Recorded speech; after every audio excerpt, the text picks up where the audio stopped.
जय श्रीकृष्ण बंधुगण भागवत गीतारे मिलिथाए। भागवत गीता हेउछि प्रेरणादायक वार्तार एक महासागर जहा जीवन रे निराशा लोकंकु आशा भरी दिए। बंधुगण मोर पूर्ण विश्वास जे आपण माने एही वीडियो को शेष पर्यंत देखिबे एवं एहार शब्दगुड़ी को शांत मनरे सुनिबा और बुझिबा परे केवल आपणक मनरे अपार शांति अनुभव हेबो नाही, बरं आपणक चिंताधारा एवं जीवन रे मध्य बहुत सकारात्मक परिवर्तन आसीबो। मु ग्यारंटी सहित कहि पारे जे जिए एही गीतार सारांश को शेष पर्यंत सुनिबो एवं एहार ज्ञान को निज जीवन रे प्रयोग करिबो से निश्चित भावरे निजर प्रत्येक समस्यार समाधान पाइबो। से जहा चाहुछि ताहा हासिल करिबो। तेणु बंधुगण आपण माने प्रतिदिन सकाळे एवं रातिरे सोइबा पूर्वरु भागवत गीतार सारांश निश्चित सुनिबा उचित।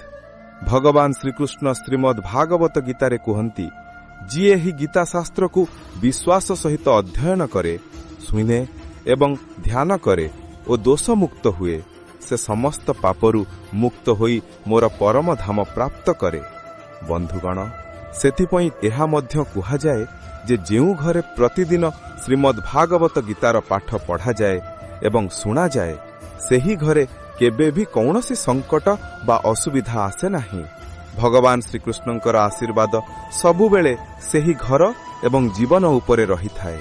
सुख संपत्ति धन एवं समृद्धि सबुबेले थाए एवं आनंदरे भरी जाए।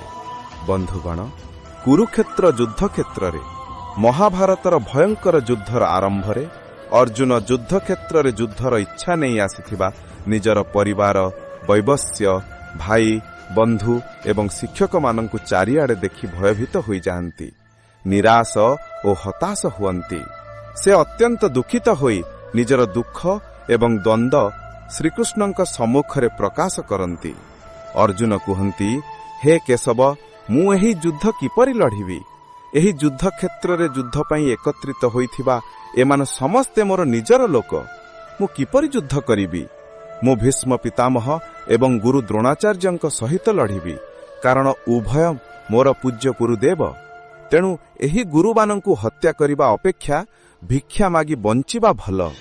हे मधुसूदन, जेउ कौरव मानंक सहित मु युद्ध करिबाकु जाउछि सेमाने मोर भाई धृतराष्ट्रंक पुओ, तेणु एमाने मोर निजर लोक।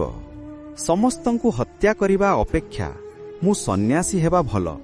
जदि एही युद्ध हुए तेबे कोटी कोटी लोक मरिबे।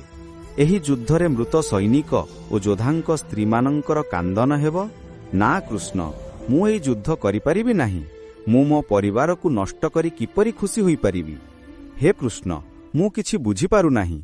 मो मन विभ्रांत हेउछि, मो मुंड फाटी जाउछि, मो गोड़ थरुछि, मो चमड़ा जलुछि, मो गांडियो घनु मो हातरु खसी जाउछि। हे कृष्ण, मोते मार्गदर्शन कर, मोते ज्ञान दियो, मोते कुह मु कौन करिबी?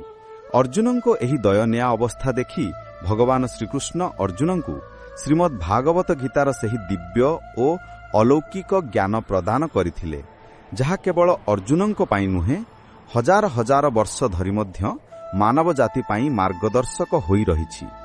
श्रीमद् भागवत गीता हेउछि एकमात्र शास्त्र जहा मनुष्य को जीवन बंचिबार सठिक उपाय शिखाए। भागवत गीता जीवन रे धर्म कर्म एवं प्रेमर शिक्षा दिए।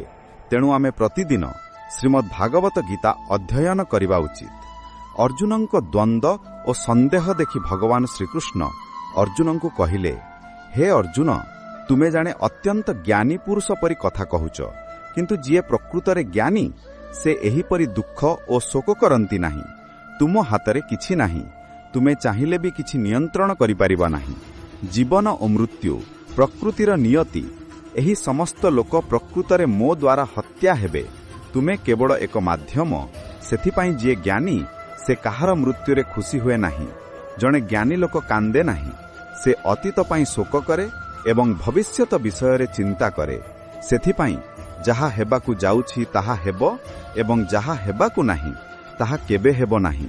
एहा हेउछि संकल्प, जाहाकु जिए बुझी पारे ता मनरे ताकु कौनसी दुख व्यस्त करे नाही, कौनसी चिंता व्यस्त करे नाही।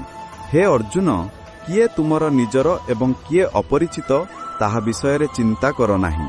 ଯିଏ ଅଧର୍ମ କରେ ତା ସହିତ ଯୁଦ୍ଧ କରିବା ଏବଂ ନିଜ ଧର୍ମକୁ ରକ୍ଷା କରିବା ଜଣେ କ୍ଷତ୍ରିୟର କର୍ତ୍ତବ୍ୟ।